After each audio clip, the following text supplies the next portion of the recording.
ایران، امریکہ اور اسرائیل، ان سب کی لڑائی کس چیز پر ہے؟ 57 اسلامک کنٹریز کو چھوڑ کر امریکہ اور اسرائیل صرف اور صرف ایران کے پیچھے کیوں پڑے ہوئے ہیں؟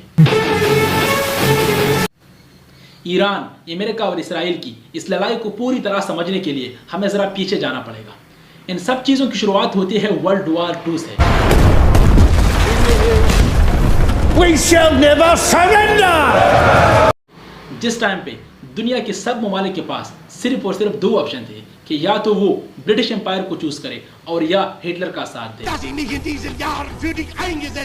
اور اس ٹائم پہ بہت سے ایسے ممالک تھے جنہوں نے برٹش کا ساتھ دیا، لیکن ایران وہ ملک تھا جس نے برٹش کو چھوڑ کر ہٹلر کا ساتھ دیا، اور اسی وجہ سے جرمنی اور ایران کے تعلقات بھی آپس میں بہت گہرے ہو گئی۔ لیکن یہ بات امریکہ کو بالکل پسند نہیں تھی اور امریکہ نے ایران کے اوپر حملہ کر دیا، اور جیسے ہی امریکہ نے ایران کے اوپر حملہ کر دیا تو ایران کو بہت تیزی سے فتح کر لیا۔ اور جب ایران کی بادشاہ کو پتہ چلا کہ امریکہ نے ایران کو بہت تیزی سے فتح کر لیا ہے تو ایران کی بادشاہ نے ہار مان لی اور امریکہ کا پاؤں پکڑنے لگا۔ تو امریکہ نے اس ٹائم پہ ایران کی بادشاہ کو کہا چلو ٹھیک ہے آپ کو معاف کر لیں گے، لیکن آپ کو ہماری ایک بات ماننی ہوگی، آپ کا 22 سالہ جوان بیٹا ایران کا بادشاہ بنانا ہوگا، کیونکہ اس کا 22 سالہ جوان بیٹا رضا شاہ پہلوی انگریزوں سے بہت زیادہ انسپائر تھا۔ وہ چاہتا تھا کہ ایران کے اندر بھی بالکل مغرب کی طرح سیم ٹو سیم ثقافت چلے، وہ چاہتا تھا کہ ایران کے لوگ بھی مغرب کی طرح کپڑے پہنے، وہ چاہتا تھا کہ ایران کے اندر بھی پارٹیاں سر عام ہو جائے، وہ چاہتا تھا کہ ایران کے اندر بھی لوگ شراب پیے، وہ بالکل ایران کے لوگوں کو اسلام سے دور رکھنا چاہتا تھا۔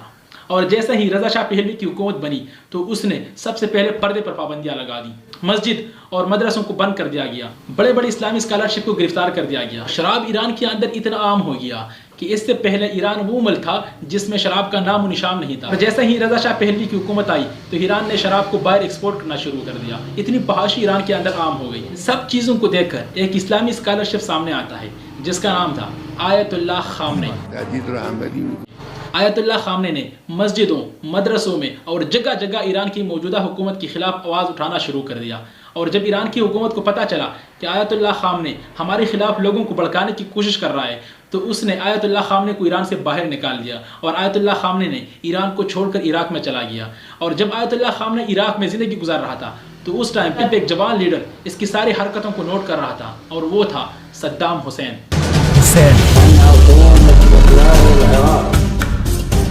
آیت اللہ خامنہ عراق میں جا کر پھر بھی نہیں رکا، اس نے اپنی وائس کو ریکارڈ کرنا شروع کر دیا کیسٹ کے ذریعے، اور خفیہ طریقے سے اس نے ایران کے اندر اسمگل کرنا شروع کر دیا، اور اس نے اپنی کیسٹ میں یہاں تک یہ بھی ریکارڈ کیا کہ ایران کا موجودہ بادشاہ یزید ہے۔ اور جیسے ایران کے لوگوں نے آیت اللہ خامنہ کی اسپیچز سنی تو وہ سارے آیت اللہ خامنہ کے ساتھ کھڑے ہو گئے، سب نے آیت اللہ خامنہ کا سپورٹ شروع کر دیا۔ لیکن اب یہاں پہ مسئلہ یہ تھا کہ ایران کی موجودہ حکومت کو گرانا کوئی آسان کام نہیں تھا، کیونکہ سپر پاور امریکہ اس کے ساتھ کھڑا تھا۔ اور جس ٹائم پہ آیت اللہ خامنہ عراق کے اندر اپنی زندگی گزار رہا تھا تو اس ٹائم پہ صدام حسین نے ایران کے بادشاہ کو کہا بھی تھا کہ اگر آپ کی اجازت ہو تو میں آیت اللہ خامنہ کو گولی مار دیتا ہوں، لیکن ایران کے بادشاہ نے اس ٹائم پہ کہا نہیں، ارے یہ بڈھا ہمارا کیا بگاڑ سکتا ہے، جانے دو۔ اور آہستہ آہستہ ٹائم گزر رہا تھا، جب ایران کی بادشاہ اپنی طاقت کی پوری حد پر تھا تو اس نے اس ٹائم پہ بہت ایک بڑی غلطی کر دی، اور وہ غلطی یہ تھی کہ اس نے کہا کہ میں ایران کے اندر ایک بہت بڑی پارٹی کروں گا، the great Persian empire. Great Persian empire کو زندہ کروں گا، جیسے حضرت عمر رضی اللہ عنہ نے اپنی خلافت کے دوران بالکل ختم کر دیا تھا۔ دنیا کی سب سے بڑی پارٹی منانا چاہتا تھا، اس میں اس نے بہت بڑی بڑی سیلیبریٹیاں کو انوائٹ کیا تھا، اس میں اس نے بہت بڑے بڑے لیڈر کو انوائٹ کیا تھا، اس نے ایک بہت عالی شان محل بنایا، اور سب لوگوں کو بزرگ تاریخ ایران اور سب لیڈروں کو سونے کی پلیٹ میں کھانا کھلایا گیا۔ جب یہ سب کچھ ختم ہوا تو ایران کے عام لوگوں کے اندر ایک بھڑک اٹھی کہ ہم بھوک سے مر رہے ہیں اور ہمارا لیڈر سونے کی پلیٹوں میں کھانا کھا رہے ہیں، تو وہ سب لوگ اپنی حکومت کے خلاف کھڑے ہو گئے اور انہوں نے اپنی حکومت کے خلاف آواز اٹھانا شروع کر دیا۔ تو جب ایران کے بادشاہ کو پتہ چلا کہ اب میری حکومت خطرے میں ہے تو وہ اپنے بابا امریکہ کے پاس گیا۔ امریکہ، برطانیہ اور فرانس تینوں بیٹھ کر انہوں نے فیصلہ کیا اور اس بادشاہ کو کہا کہ اب آپ کو آیت اللہ خامنہ سے کوئی بھی بچانے والا نہیں ہے۔ تو ایران کے بادشاہ نے یہ سن کر ایران کو چھوڑ کر ایران سے بھاگ گیا۔ جب آیت اللہ خامنہ کو پتہ چلا کہ ایران کے بادشاہ نے ایران کو چھوڑ کر بھاگ گیا ہے، سال بعد آیت اللہ خامنہ ایران واپس آیا اور 70 لاکھ لوگوں نے آیت اللہ خامنہ کا استقبال کیا۔ اور جیسے ہی وہ ایران پہنچا تو ایران کی زمین سے پہلی دفعہ امریکہ اور اسرائیل کے خلاف آواز اٹھنا شروع ہو گیا۔ وہ زمین جس پر پہلے امریکہ اور اسرائیل کرتے تھے، اب اسی زمین سے امریکہ اور اسرائیل کے خلاف آواز اٹھنا شروع ہو گیا۔ اور جب آیت اللہ خامنہ کا حکومت آیا تو آیت اللہ خامنہ کی فالوور نے امریکہ اور اسرائیل کی سفارت خانوں میں 50 سے زائد بندوں کو پکڑا اور ان کو اپنے پاس گرفتار کر لیا، اور اس نے امریکہ سے ایک ڈیمانڈ کیا کہ یا ایران کی پرانا بادشاہ رضا شاہ پہلوی کو ہمیں واپس دو یا ان لوگوں کو ہم آپ کو واپس دیں گے۔ لیکن ایران کا پرانا بادشاہ رضا شاہ پہلوی کبھی بھی ایران واپس نہیں آیا۔ ایران میں آیت اللہ خامنہ نے اپنی حکومت بنا لی، اور جیسے ہی ایران کے اندر آیت اللہ خامنہ کی حکومت بنی، اسی ٹائم پہ at the same time Iran کی بالکل پڑوس میں ایک دوسرا ملک ایران، جس میں بھی ایک نیا لیڈر بنا، صدام حسین۔ لیکن اب یہاں پہ مسئلہ یہ تھا کہ آیت اللہ خامنہ اپنی اسپیچوں میں اپنے بادشاہوں کے خلاف بار بار بولتا تھا۔ ان سب چیزوں کو دیکھ کر عراق کا بادشاہ صدام حسین نے اپنی حکومت کو بچانے کے لیے بنا کچھ سوچے بنا کچھ سمجھے امریکہ کے کہنے پر ایران پر حملہ کر دیا۔ اور جیسے ہی عراق نے ایران پر حملہ کیا تو 8 سال تک مسلسل لڑائی چلی۔ ایک طرف امریکہ سپر پاور، اسرائیل اور عراق تینوں تھے، اور دوسری طرف ایران اکیلا تھا، لیکن پھر بھی ایران کا کچھ نہیں بگاڑ سکا۔ اور 8 سالوں کے بعد آخر ان کا معاہدہ ہو گیا اور جنگ ختم ہو گئی۔ جیسے ہی ایران کے ساتھ جنگ ختم ہوئی تو اس کی کچھ ہی عرصہ بعد آیت اللہ خامنہ اس دنیا سے چلا گیا۔ آیت اللہ خامنہ کی وفات ہونے کے بعد ایران کا دوسرا لیڈر بنا آیت اللہ علی خمینی۔ یہ آج بھی ایران کا سپریم لیڈر ہے، اور جیسے ہی آیت اللہ علی خمینی ایران کا بادشاہ بنا تو ایران کو پتہ چل گیا تھا، عراق کی لڑائی دیکھ کر اس کو پتہ تھا کہ کسی بھی ٹائم کوئی بھی ملک ہم پر حملہ کر سکتا ہے۔ تو ایران نے اپنے ملک کو بچانے کے لیے ایٹم بم بنانے کا سوچا۔ لیکن اب یہاں پہ مسئلہ یہ تھا کہ ایٹم بم بنائے گا کون؟ ایٹم بم بنانا کوئی آسان کام نہیں ہوتا۔ اس کی کچھ ہی عرصہ بعد اس کی بالکل پڑوس میں پاکستان نے ایٹم بم ایجاد کیا۔ Pakistan today successfully conducted 5 nuclear tests. اور جیسے ہی پاکستان نے ایٹم بم ایجاد کیا تو ایران کو اب یہاں سپورٹ ملنا شروع ہو گیا۔ ایران نے پاکستان سے بات کی۔ ڈاکٹر عبد القدیر خان بہت ہی خفیہ طریقے سے ایران کو ایٹم بم بنانے کی معلومات دینے لگا۔ پوری کہانی اگر آپ اس کے بارے میں جاننا چاہتے ہو تو کمنٹ سیکشن میں بتا دیں، تو انشاءاللہ اس پر بھی ایک ویڈیو بنا لوں گا کہ پاکستان نے ایران کو ایٹم بم بنانے کی معلومات کیسے دی، عبد القدیر خان کو کیوں پکڑا گیا تھا، اس کو کیسے نظر بند کیا گیا تھا۔ تو یہ بھی ایک لمبی کہانی ہے، انشاءاللہ اس پر بھی ایک ویڈیو بنا لوں گا۔ اب آتے ہیں اپنے ٹاپک کی طرف۔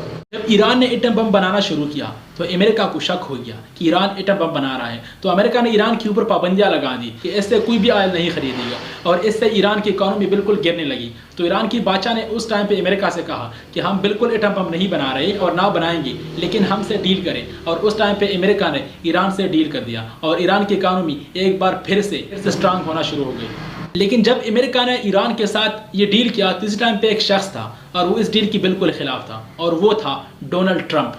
اور کچھ ہی ٹائم گزرنے کے بعد جب ٹرمپ نے الیکشن جیتا، جب ٹرمپ اقتدار میں آیا تو اس نے ایران کے اوپر وہی پابندیاں دوبارہ لگا دی۔ ایران کے ساتھ جو ڈیل کیا تھا اس کو بالکل ختم کر دیا، اور جب ایران کی ڈیل کو ختم کیا، ایران کے اوپر پابندیاں لگائیں ٹرمپ نے، تو ایران نے بھی امریکہ کی آنکھوں میں آنکھیں ڈال کر اپنا نیوکلیئر پروگرام پر کام کرنا شروع کر دیا۔ اور جب امریکہ کو پتہ چلا کہ ایران اپنے نیوکلیئر پروگرام پر کام کر رہا ہے تو امریکہ نے ایران آئل پھینکا، اور جس میں ان کا آرمی چیف قاسم سلیمانی کو مار دیا گیا۔ اور یہ ایران کے لیے بہت ہی شرمندگی کی بات تھی کہ ان کا آرمی چیف اس طرح آسانی سے مارا گیا۔ تو ایران کے لوگ بھی غصے میں تھی اور ایران کی حکومت بھی غصے میں تھی۔ تو اس ٹائم پہ ان کا نیا لیڈر بنتا ہے ابراہیم رئیسی، اور جیسے ہی ابراہیم رئیسی اقتدار میں آیا تو اس نے امریکہ کے خلاف بولنا شروع کر دیا، اپنا نیوکلیئر پروگرام جاری رکھا، اور امریکہ کی آنکھوں میں آنکھیں ڈال کر بات کرنا شروع کر دیا۔ اور اس نے جتنے بھی اسرائیل کے خلاف لڑنے والے گروپ تھے تو ان سب کو پڑھنے کرنا شروع کر دیا۔ اور اس ٹائم پہ اسرائیل اور غزہ کی لڑائی بھی اس ٹائم پہ بیچ میں آئی، لیکن اس کو اب ایکسپلین نہیں کرتے۔ جب یہ سب کچھ چل رہا تھا، ایران اپنے نیوکلیئر پروگرام پر کام کر رہا تھا، تو آپ کو پتا ہے جو بھی امریکہ اور اسرائیل کے خلاف بولتا ہے تو اس کے ساتھ امریکہ کیا کرتا ہے، وہ تو سب کو پتا ہے۔ جب ابراہیم رئیسی اقتدار سے ختم ہو گیا، اس کے بعد ایک دوسرا لیڈر بنا ان کا، اور وہ جب اقتدار میں آیا تو اس نے امریکہ کو صاف صاف کہہ دیا کہ ہم کوئی ایٹم بم نہیں بنائیں گے، ہم اپنے نیوکلیئر پروگرام پر بالکل کام نہیں کریں گے، لیکن ہمارے ساتھ ڈیل کر دیں۔ اور جیسے ہی امریکہ ایران کے ساتھ ڈیل کرنے کے لیے تیار ہوا تو اس ٹائم پہ بیچ میں آتا ہے اسرائیل۔ اسرائیل ہرگز یہ نہیں چاہتا تھا کہ ایران اور امریکہ کی آپس میں ڈیل ہو جائے۔ اسرائیل ایران کی اکانومی کو بالکل برباد کرنا چاہتا تھا، تو اسرائیل نے ایران کے اوپر الزامات لگانا شروع کر دی۔ اسرائیل نے سب سے پہلے الزام لگایا کہ ٹرمپ کے اوپر ایران حملہ کرنا چاہتا ہے، ٹرمپ کو ایران مارنا چاہتا ہے۔ اور اس کے بعد اسرائیل نے ایک دوسرا الزام لگایا۔